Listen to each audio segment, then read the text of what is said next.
Après une campagne très dure et des files d'attente pour voter, une longue nuit électorale commence pour les Américains. L'anxiété sur les visages reflète la tension provoquée par cette élection présidentielle, la plus controversée de l'histoire des États-Unis.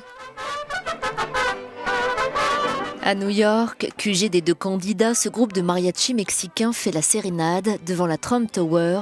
Tout est alors encore possible.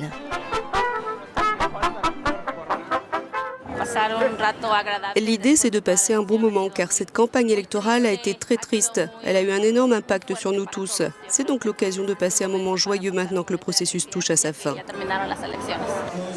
De l'autre côté de la frontière au Mexique, la nervosité monte chez ces expatriés américains, pour la plupart partisans d'Hillary Clinton, au fur et à mesure que Trump prend la tête dans des États clés comme l'Ohio et la Floride. Nous sommes aussi nerveux ici qu'aux États-Unis. On veut que ça se termine et qu'elle gagne.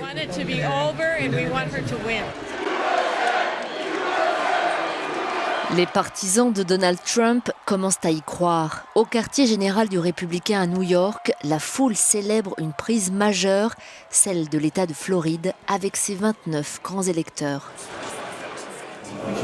À l'ambassade américaine de Londres, l'ambiance est électrique. Ici, le choc du référendum de juin sur la sortie de l'Union européenne est dans tous les esprits. Donald Trump se rapproche de la Maison-Blanche. Tous mes amis britanniques disaient qu'un Brexit ne pouvait pas arriver, mais moi, en tant qu'étranger, je pensais que ça allait se produire. Parce qu'il y a une profonde déconnexion. Il y a des gens qui se sentent vraiment privés de leurs droits et sentent que leur pays et leur monde sont en train de disparaître. Ils ne veulent pas que ça arrive, et la même chose est en train de se produire en Amérique.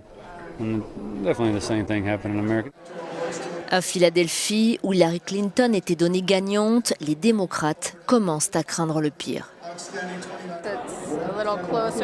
C'est plus serré que prévu, mais les résultats ne sont pas encore tombés dans les nombreux États donnés gagnants pour Clinton.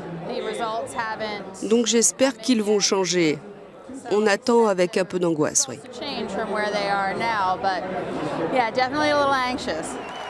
À New York, alors que des centaines de supporters attendent un discours d'Hillary Clinton, son chef de campagne leur demande de rentrer chez eux et d'attendre la fin du dépouillement.